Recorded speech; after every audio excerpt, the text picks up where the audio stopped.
So identify target disease এখানে হচ্ছে priority for the pharmaceutical industry. একটা কথা আসছে, can the profile from marketing a new drug outweigh the cost of developing and testing that drug?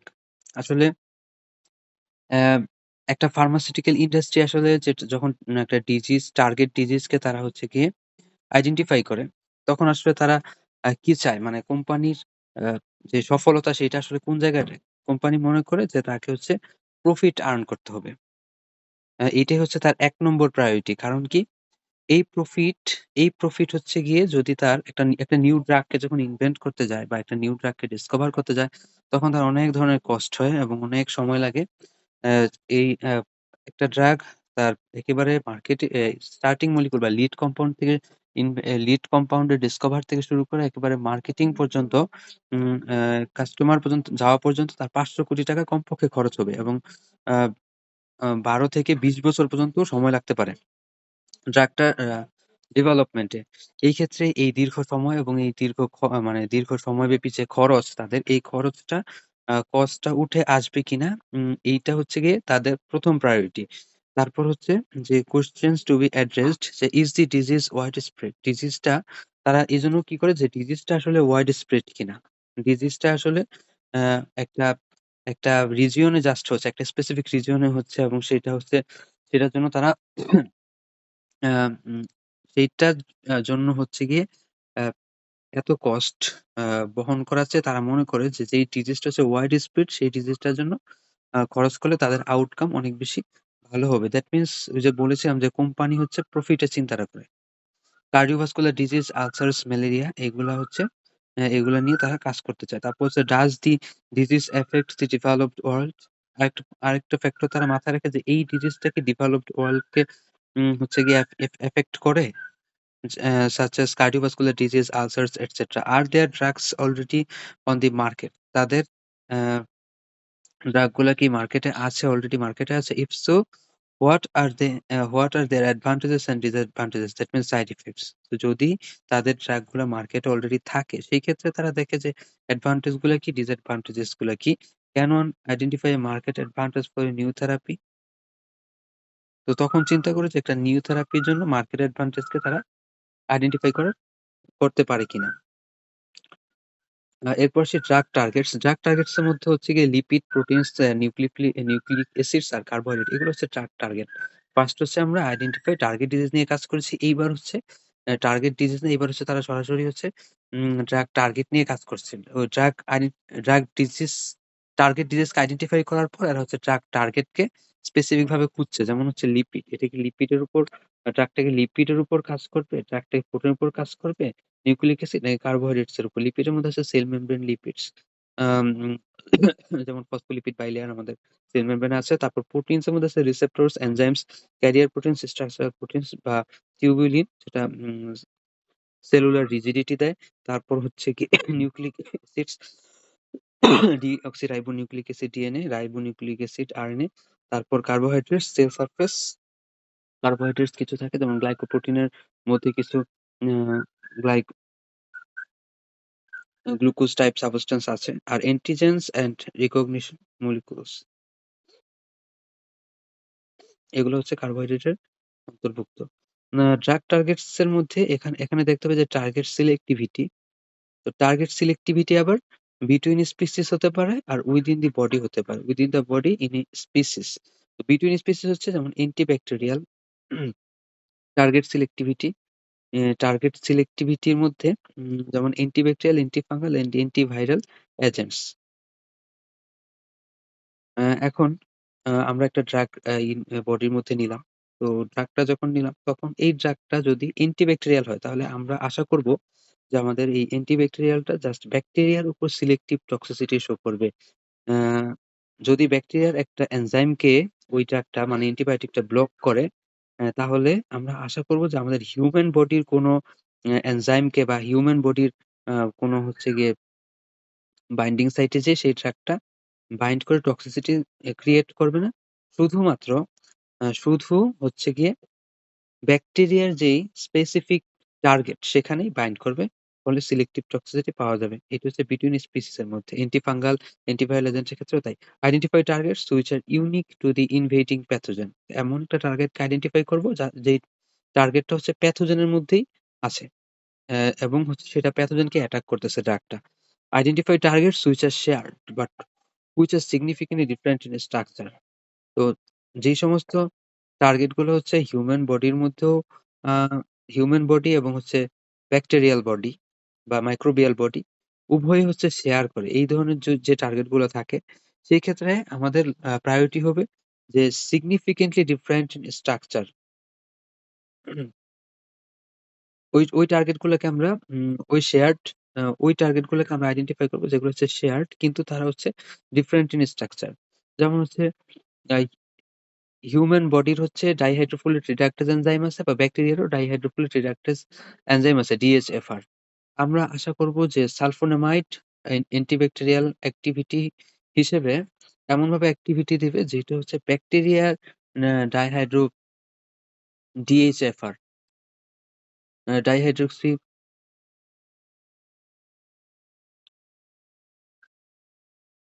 Dihydroxy folate রিডাক্টেজকে inhibit করবে। Within the body. এখন হচ্ছে যে একটা সেইম বডির মধ্যে যেমন selectivity between different enzymes, receptors etcetera. যে বিভিন্ন ধরনের এনজাইম গুলার মধ্যেও কি আ বিশেষ করে আইসোজাইম অ্যা এক সেম এনজাইম ফ্যামিলি কিন্তু তারপরেও তাদের মধ্যে কি ভিন্নতা আছে। তারপর হচ্ছে রিসেপ্টরস, selectivity between receptor types and subtypes যেমন হচ্ছে beta adrenergic receptor. Beta adrenergic রিসেপ্টরের মধ্যে আবার সাবটাইপ আছে। কিভাবে? Beta 1 adrenergic receptor, beta 2 adrenergic receptor. তো সালবিউট আ আ যদি প্রোপ্রানল এর কথা চিন্তা করি, প্রোপ্রানল হচ্ছে beta 2 receptor, beta 2 adrenergic receptor antagonist হিসেবে কাজ করে। কিন্তু বিটা 1 এর উপর ইফেক্ট নাই। তাহলে এভাবে স্পেসিফিক সিলেক্টিভিটি এখানে পাওয়া যাচ্ছে। তারপর সিলেক্টিভিটি বিটুইন আইসোজাইমস যেমন P450 এনজাইম গুলোর মধ্যে অনেকগুলো হচ্ছে অনেক ধরনের সেইম একটা P450 এনজাইমের যেকোনো একটা এনজাইমের আবার অনেকগুলো হচ্ছে গিয়ে আইসোজাইম থাকতে পারে। তারপর হচ্ছে organ and tissue selectivity, organ and tissue selectivity. Testing drugs. এখন টেস্টিং ড্রাগস একটা ড্রাগ তো হচ্ছে গিয়ে লিড মলিকিউলটা যখন স্টাডি করা হচ্ছে তখন এইটা যদি টার্গেট আইডেন্টিফাই করার পর আমাকে এই ড্রাগটা টেস্ট করে দেখতে হবে। So test are required in order to find a lead কম uh in order to find lead compose and for drug optimization. Uh আমি লিড কম্পাউন্ডটাকে খুঁজে পেতে চাচ্ছি। কারণ আমি টার্গেট আইডেন্টিফাই করেছি। ফার্স্ট হচ্ছে ডিজিজ আইডেন্টিফাই করেছিলাম। এরপর স্পেসিফিক ভাবে টার্গেট আইডেন্টিফাই করেছি। এইবার সেই টার্গেটে একটা লিড কম্পাউন্ড কে নিয়ে টেস্ট করে দেখতে হবে যে লিড কম্পাউন্ড সেখানে অ্যাফিনিটি, এফিকেসি দেয় কিনা for drug optimization. Test can be in vivo or in vitro. In vivo হচ্ছে একটা ইন ভিভো হচ্ছে একটা অ্যানিমেল সেলের মধ্যে হুম, ন্যাচারাল কন্ডিশন এ বা নরমাল কন্ডিশন এ একটা অ্যানিমেল সেলের ভিতরে অ্যা অ্যানিমেলের মধ্যে হচ্ছে টেস্টটাকে ক্যারি করা। সেটা হচ্ছে ইন ভিভো। আর যদি উম একটা আর্টিফিশিয়াল এনভায়রনমেন্ট তৈরি করে যেটা হচ্ছে গিয়ে যে উম অ্যা হিউম্যান বডির হিউম্যান বডির যেই এনভায়রনমেন্ট বা কন্ডিশন, নরমাল কন্ডিশন এইটাকে হচ্ছে ফলো করে একটা আর্টিফিশিয়াল এনভায়রনমেন্ট তৈরি করা এবং এটা হচ্ছে একটা আনএনিমেট কন্ডিশন এর মধ্যে করা যেটা হচ্ছে ও outside the human or animal body সেটা হচ্ছে in vitro testing. A combination of test is often used in research programs. Research program আসলে ২ টারই প্রয়োজন হয়। ইন ভিভো টেস্টে হচ্ছে এখানে বলা হচ্ছে carried out on live animals or humans measure on observed physiologic measure and observed physiological effect. That means একটা physiological effect আ পর্যবেক্ষণের ভিত্তিতে একটা physiological effect কে মেজার করা যাচ্ছে। Measure a drug's ability to interact with its targets and ability to reach that target. তো একটা drug first আমরা দেখব যে একটা ড্রাগ বা একটা লিড কম্পাউন্ড সে তার টার্গেটের সাথে ইন্টারেক্ট করার এবিলিটি আছে কিনা যেটাকে আমরা বলি অ্যাফিনিটি। তো টার্গেটের সাথে যদি ইন্টারেক্ট করে তার মানে আমরা বলি সে অ্যাফিনিটি স্ক্রিনড মানে অ্যাফিনিটি সে পাস করেছে। And it's ability to reach that target এবং উম সেই টার্গেটে রিচ করার এবিলিটি আছে কিনা। ফার্স্ট হচ্ছে ইন্টারেক্ট করা এবং সেখানে রিচ করা। Can identify possible side effects. In vivo টেস্টে যেহেতু অ্যানিমেলের মধ্যে করা হচ্ছে, সো পসিবল সাইড ইফেক্ট গুলো আইডেন্টিফাই করা যাচ্ছে। Rationalization may be difficult due to number of factors involved. আসলে একটা ইন ভিভো সিস্টেমে, দ্যাট মিনস একটা অ্যানিমেলের মধ্যে অনেক ধরনের হাজার, হাজার, লক্ষ, লক্ষ বায়োকেমিক্যাল রিঅ্যাকশন একই সাথে চলমান এবং অনেক ধরনের ফ্যাক্টর জড়িত থাকে, যেই কারণে হচ্ছে যে রেশনালাইজেশন বা এখানে যে বাইন্ডিং, অ্যাফিনিটি, এফিকেসি এগুলো রেশনালাইজেশন করাটা আ অনেক বেশি ডিফিকাল্ট। ট্রান্সজেনিক অ্যানিমালস যেমন জেনেটিক্যালি মডিফাইড অ্যানিমালস এই জিনিসগুলাকে ইউজ করে ইন ভিভো টেস্ট করা যায়। তারপর হচ্ছে ড্রাগ পটেন্সি। ড্রাগ পটেন্সি হচ্ছে যে এখানে ড্রাগ পটেন্সি যদি ফার্মা যদি হচ্ছে মেডিসিনাল কেমিস্ট্রি ভাষায় বলা যায়, তাহলে বলতে হয় যে concentration of drug required to produce 50% of the maximum possible effect. That means একটা ড্রাগ মলিকিউল যে ম্যাক্সিমাম পসিবল ইফেক্ট দিতে পারে তার 50% প্রোডিউস করতে যেই পরিমাণ যেই কনসেনট্রেশন ড্রাগের যে কনসেনট্রেশনটা লাগে সেটাকে এখানে বলা হচ্ছে ড্রাগ পটেন্সি। কিন্তু আ যদি বলা হয় যে কিন্তু ফার্মাসিউটিক্যাল অ্যানালাইসিস এর ক্ষেত্রে কিন্তু ফার্মাসিউটিক্যাল অ্যানালাইসিস এর ক্ষেত্রে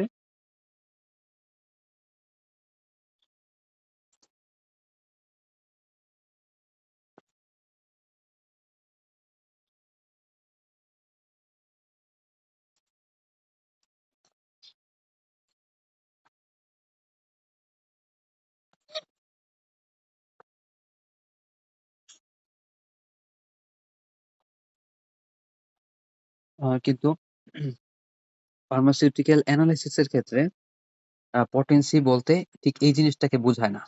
তাহলে কি বোঝায়? যে যদি একটা ড্রাগের গায়ে ক্লেম করা থাকে যে এই ড্রাগের মধ্যে এই পরিমাণ হচ্ছে অ্যাক্টিভ ফার্মাসিউটিক্যাল ইনগ্রেডিয়েন্ট আছে। একটা রেঞ্জ যদি থাকে যে সেটা হচ্ছে 95 থেকে আ আ যদি বলা থাকে যে 90% অ্যাভেইলেবল অ্যাক্টিভ ফার্মাসিউটিক্যাল ইনগ্রেডিয়েন্টস। এরপর যখন বায়োএসে করে দেখা হইল যে সেখানে আ 90% আ না থাকলেও আ 85% আছে। তো এখানে রেঞ্জটা চেক করতে হবে যে কোন রেঞ্জ পর্যন্ত হচ্ছে অ্যাকসেপ্টেবল। যদি হয় যে 80 থেকে 90% পর্যন্ত হচ্ছে অ্যাকসেপ্টেবল, তাহলে হচ্ছে যেহেতু এটা 85% তাহলে আমরা বলি যে এটা কি পটেন্সি পাস করেছে। এইটা হচ্ছে ফার্মাসিউটিক্যাল এনালাইসিস এর ক্ষেত্রে পটেন্সি। আর এইখানে মেডিসিনাল কেমিস্ট্রিতে পটেন্সি বলতে যে একটা ড্রাগের উম ৫০% মেক্সিমাম পসিবল ইফেক্ট এর ৫০% প্রডিউস করতে কি পরিমাণ ড্রাগ লাগে, এখানে ড্রাগের সেই কনসেনট্রেশনটা হচ্ছে গিয়ে ড্রাগ পটেন্সি। আর ফার্মাসিউটিক্যাল এনালাইসিস এ হচ্ছে যেটা ক্লেম করা থাকে সেই জিনিসটা সেই পার্সেন্টেজ এ অ্যাক্টিভ ফার্মাসিউটিক্যাল ইনগ্রেডিয়েন্ট আছে কিনা বায়ো এসে বা এসে করে যদি দেখা হয় যে সেটা আছে, তাহলে সেটাকে বলা হয় সেই ড্রাগটাকে পটেন্ট। তারপর হচ্ছে উম থেরাপিউটিক রেশিও বা ইনডেক্স। এখানে থেরাপিউটিক রেশিও বলতে কি বোঝানো হচ্ছে? যে compares the dose level of a drug required to produce a desired effect in 50% of the test sample, ED50, effective dose 50 versus the dose level that is lethal to the 50% of the sample, LD50. That means ED50 R LD50 যেই উম compare করা হচ্ছে এখানে যে ED50 আর LD50 র মধ্যে। ED50 হচ্ছে একটা test স্যাম্পলের ৫০% এর মধ্যে আ desired effect পেতে যে পরিমাণ ড্রাগ লাগে সেটা হচ্ছে effective dose 50, আর একটা টেস্ট স্যাম্পলের 50% মারা যায় যেই ডোজে, সর্বনিম্ন যেই ডোজে সেটাকে বলা হচ্ছে লিথাল ডোজ 50। আর এই ২ এর রেশিওটা হচ্ছে therapeutic ratio, therapeutic index.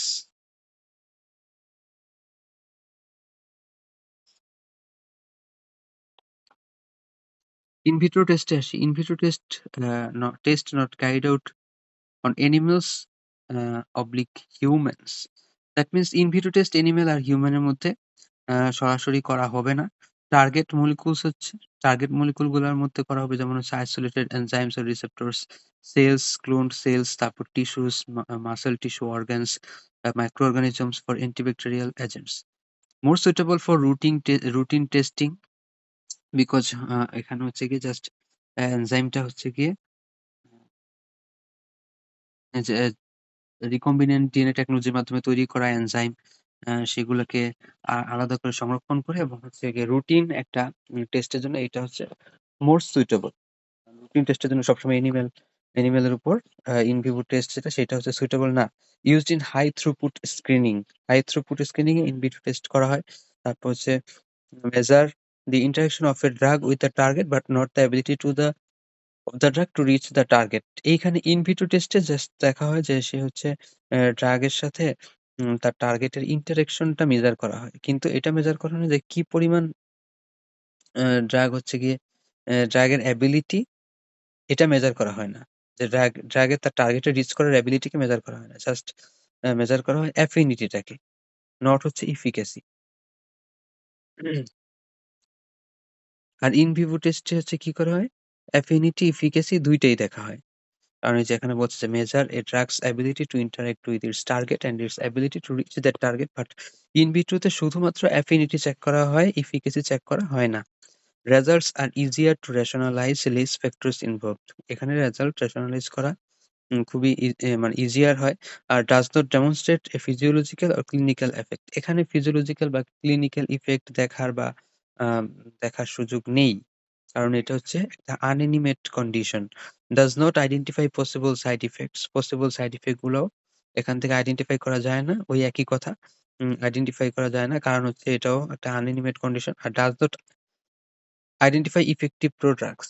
Products তো হচ্ছে গিয়ে আমাদের বডির ভিতরে গিয়ে অ্যাক্টিভ হয়। ইনঅ্যাক্টিভ ড্রাগ বডির ভিতরে যেয়ে অ্যাক্টিভ হয়। তো অ্যাক্টিভ হওয়ার জন্য তার যে এনজাইমের প্রয়োজন আছে, সেই এনজাইম তো আর হচ্ছে গিয়ে ইন ভিট্রো কন্ডিশন এ থাকে না।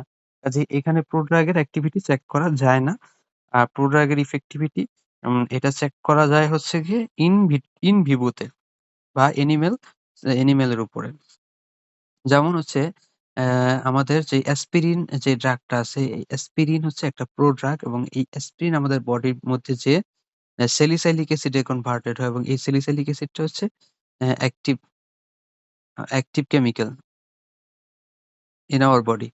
সো স্যালিসাইলিক অ্যাসিডে কনভার্টেড হতে অ্যাসপিরিন থেকে স্যালিসাইলিক অ্যাসপিরিন থেকে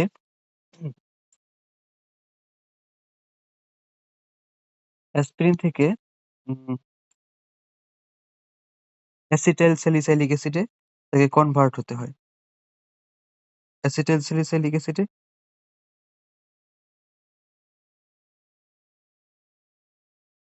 কনভার্ট হতে হয় এবং এই হওয়ার প্রক্রিয়াটা ইন ভিভোতে হয়, ইন ভিট্রোতে পসিবল নয়।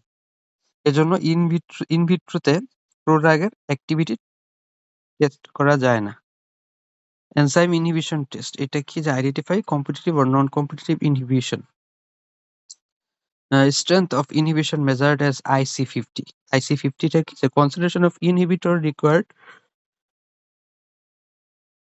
to reduce enzyme activity by 50%. এখানে IC50 হচ্ছে inhibitory concentration 50, that means enzyme অ্যাক্টিভিটিকে 50% কমাতে কি পরিমাণ ইনহিবিটর প্রয়োজন হয়? তাহলে strength of inhibition measured as IC50. Testing with receptors. এখানে বলা হচ্ছে যে রিসেপ্টরের সাথে টেস্ট করার প্রক্রিয়াটা যে not easy to isolate membrane bound receptor. যেই রিসেপ্টর গুলা মেমব্রেনে বাউন্ড থাকে সেগুলাকে আইসোলেট করা ইজি না। Carried out on whole cells, tissue cultures or isolated organs. তাইলে রিসেপ্টরের সাথে ড্রাগ টেস্টিং করতে হলে আমাকে অবশ্যই আ হোল সেল নিয়ে আসতে হবে, টিস্যু কালচার করতে হবে আর হচ্ছে আইসোলেটেড অর্গানস। অ্যাফিনিটি কি, এফিকাসি কি আর পটেন্সি কি ৩ টা জিনিস। অ্যাফিনিটি হচ্ছে যে ড্রাগটা তার রিসেপ্টরের সাথে বাইন্ড করে কিনা, জাস্ট বাইন্ড করে কিনা। এখানে বাইন্ড করে সে অ্যাক্টিভিটি দিতেও পারে, নাও দিতে পারে। যদি বাইন্ড করার পর বায়োকেমিক্যাল অ্যাক্টিভিটিও দেয়, দ্যাট মিনস এফিকাসি হচ্ছে যে maximum biochemical effect resulting from a compound binding to receptor. আর পটেন্সি হচ্ছে concentration of an agonist required to produce 50% of the maximum possible effect. Medicinal কেমিস্ট্রিতে পটেন্সি হচ্ছে একটা ড্রাগের বা একটা লিড কম্পাউন্ডের ম্যাক্সিমাম আ পসিবল ইফেক্ট এর ৫০% দিতে কি পরিমাণ হচ্ছে অ্যা কি পরিমাণ কনসেনট্রেশন অ্যাগনিস্ট এর কনসেনট্রেশনটা কি পরিমাণ লাগছে সেটা হচ্ছে পটেন্সি। লিড কম্পাউন্ড আসে, লিড কম্পাউন্ড হচ্ছে কি যে a compound demonstrating a property like to be therapeutically useful. That means যে একটা লিড কম্পাউন্ড হচ্ছে যে একটা স্টার্টিং মলিকুল, যে মলিকুলটা থেকে আসলে যে মলিকুলটার যেই মলিকুলটাকে ফার্স্ট হচ্ছে তার তার বাইন্ডিং টা চেক করা হয়। যদি সে বাইন্ড করার ক্যাপাবিলিটি থাকে তারপর দেখা হয় যে তার বাইন্ড করার জন্য কোন জিনিসগুলা কোন ফাংশনাল গ্রুপগুলা রেসপন্সিবল এবং কোনগুলো হচ্ছে রেসপন্সিবল না। এবং কোনগুলো হচ্ছে সাইড ইফেক্ট তৈরি করছে। কিন্তু অ্যাক্টিভিটি মানে ডিজায়ার্ড অ্যাক্টিভিটির জন্য প্রয়োজনীয় না। সেক্ষেত্রে ওই জিনিসগুলাকে রিমুভ করে, ওই ফাংশনাল গ্রুপগুলাকে রিমুভ করে এবং যেগুলা হচ্ছে অ্যাক্টিভিটি দিচ্ছে যেই ফাংশনাল গ্রুপগুলা আ সে সেগুলাকে রেখে একটা নিউ মলিকুল আ সিনথেসিস করার চেষ্টা করা, এইটা হচ্ছে লিড কম্পাউন্ড থেকে শুরু হয়। The level of activity and target selectivity are not crucial. The level of activity and target selectivity are not crucial. That means lead compound study করার ক্ষেত্রে আসলে লিড কম্পাউন্ড এর ক্ষেত্রে সে অ্যাক্টিভিটি কত দিল বা হচ্ছে তার টার্গেট সিলেক্টিভিটি কি পরিমাণ এইগুলাও হচ্ছে ক্রুশাল না। কারণ লিড কম্পাউন্ড হচ্ছে একটা starting point. Used as the starting point for drug design and development. Used as the starting point for drug design and development. Found by design. uh, এটা by design পাওয়া যেতে পারে। By design বলতে molecular modelling or NMR বোঝানো হচ্ছে nuclear magnetic resonance or by screening compounds natural or synthetic. Uh এটা এই lead কম্পাউন্ডটা বিভিন্নভাবেই পাওয়া যেতে পারে। উম আগে পাওয়া যেত হচ্ছে ন্যাচারাল সিস্টেমে প্লান্ট থেকে বা অন্য কোনো হচ্ছে গিয়ে ন্যাচারাল সোর্স থেকে অথবা সিনথেটিক উপায়েও সেটা তৈরি করা যেত। আর প্লাস হচ্ছে এখন হচ্ছে গিয়ে মলিকুলার মডেলিং করে অথবা এনএমআর স্টাডির মাধ্যমেও কি অ্যা লিড কম্পাউন্ড পাওয়া যেতে পারে। Need to identify suitable test in order to find a lead compound. একটা সুইটেবল টেস্ট খুঁজে নিতে হবে যেটা হচ্ছে গিয়ে যে লিড কম্পাউন্ডকে ফাইন্ড করতে হেল্প করবে। অ্যাক্টিভ প্রিন্সিপল কি? যে a compound that is isolated from a natural extract and which is principally responsible for the extract's pharmacological activity often used as a lead compound. That means আমরা একটা কাজ করছি হচ্ছে Fernando অ্যাডেনোফিলা নিয়ে। Fernando অ্যাডেনোফিলা প্লান্টে anti-diabetic test check করছি একটা research প্রজেক্টে। তো ফার্নান্দো অ্যাডেনোফিলার মধ্যে চেক করা হবে যে কোন কম্পাউন্ডটা মেইনলি হচ্ছে Fernando adenophylla extract root extract of Fernando adenophylla. এখান থেকে কোন কম্পাউন্ডটা মেইনলি হচ্ছে অ্যান্টি ডায়াবেটিক অ্যাক্টিভিটি দিচ্ছে। তাহলে যদি পাওয়া যায় যে এই কম্পাউন্ডটা হচ্ছে অ্যান্টি ডায়াবেটিক অ্যাক্টিভিটি দিচ্ছে তাহলে এটা হচ্ছে active principle. Sources of lead compounds. Lead compounds এর মধ্যে যে সোর্স গুলা যেমন natural world, the synthetic world, the virtual world. তো ন্যাচারাল ওয়ার্ল্ড এর মধ্যে আছে plant life, micro organisms, animal life, biochemicals, marine chemistry. Synthetic world এর মধ্যে আছে chemical synthesis, combinatorial and parallel synthesis. Virtual world এর মধ্যে আছে কম্পিউটার এইডেড ড্রাগ ডিজাইন। তো ন্যাচারাল ওয়ার্ল্ড এর মধ্যে কি আছে? Plant life, micro organism, animal life, biochemicals, marine chemistry. Plant life হচ্ছে ফ্লাওয়ার্স। ফ্লাওয়ার্স এর মধ্যে একটা এক্সাম্পল হচ্ছে যেমন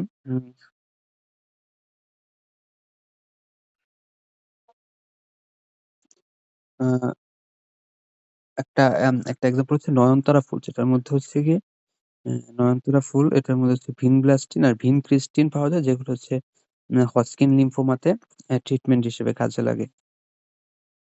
anti cancer drug vinblastine, vincristine পাওয়া গিয়েছে।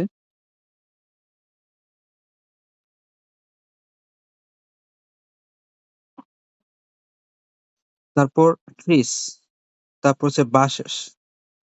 তারপর মাইক্রো অর্গানিজমস থেকে কি আসছে যে মাইক্রো অর্গানিজমের মধ্যে আছে bacteria, fungi.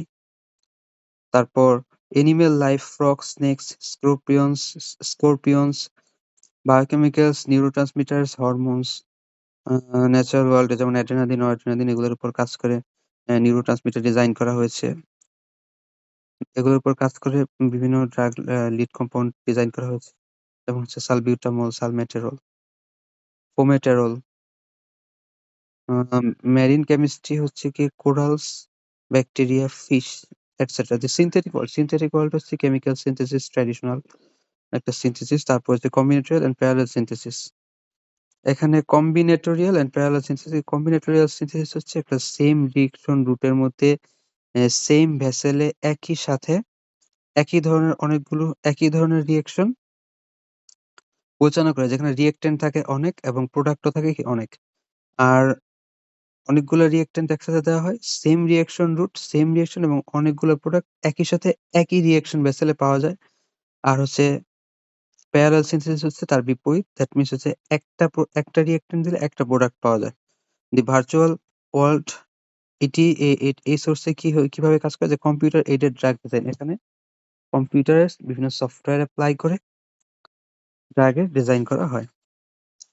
Identification of lead compounds, isolation and purification. এখানে একটা লিড কম্পাউন্ডকে আইডেন্টিফাই করার ক্ষেত্রে ফার্স্ট এ আমাকে আইসোলেশন করতে হবে, পিউরিফিকেশন করতে হবে। কিভাবে? Solvent extraction, chromatography, crystallisation, distillation. আর স্ট্রাকচার ডিটারমিনেশন এর ক্ষেত্রে কি করতে হবে? যে এলিমেন্টাল এনালাইসিস, মলিকুলার ওয়েট।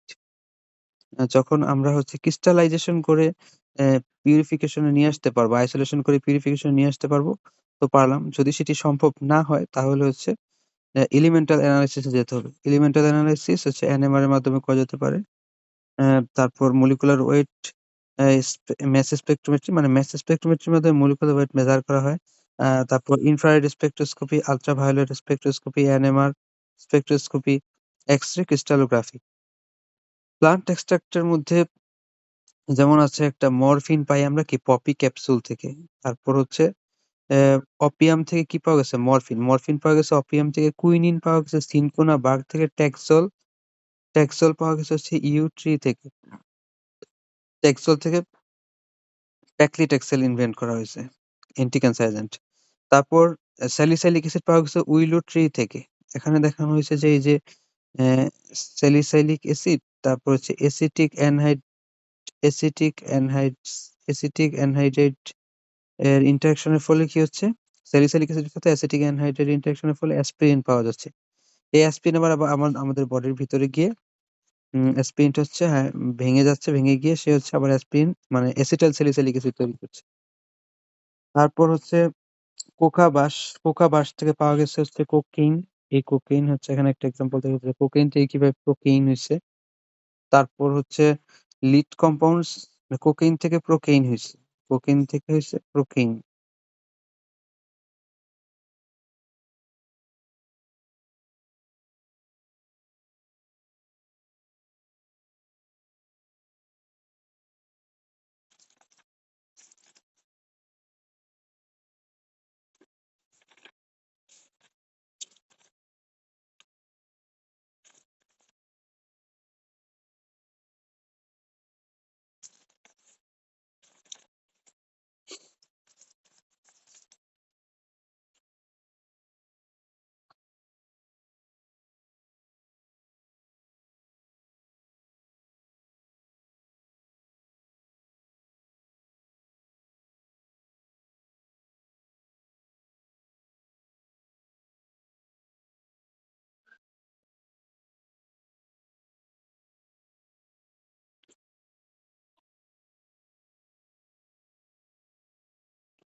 হুম। এরপর হচ্ছে গিয়ে যে আর্টেমিসিনিন। আর্টেমিসিনিন হচ্ছে একটা অ্যান্টি-ম্যালেরিয়াল ড্রাগ।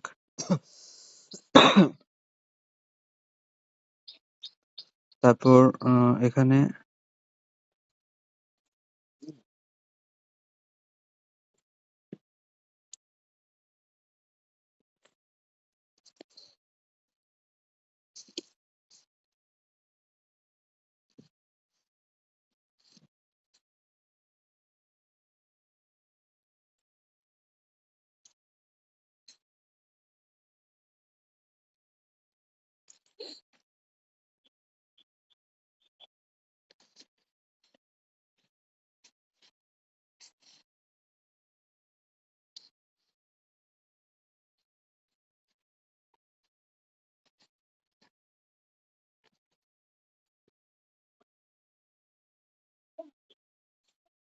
এই যে এখানে আর্টেমিসিনের মধ্যে থাকা যেই ইপোক্সাইড দেখা যাচ্ছে, এই ইপোক্সাইড হচ্ছে ইন্টারেকশন করে ম্যালেরিয়াল বডির সাথে, প্রোটোজোয়া বডির সাথে দেন হচ্ছে গিয়ে সে একটা টক্সিসিটি সৃষ্টি করে।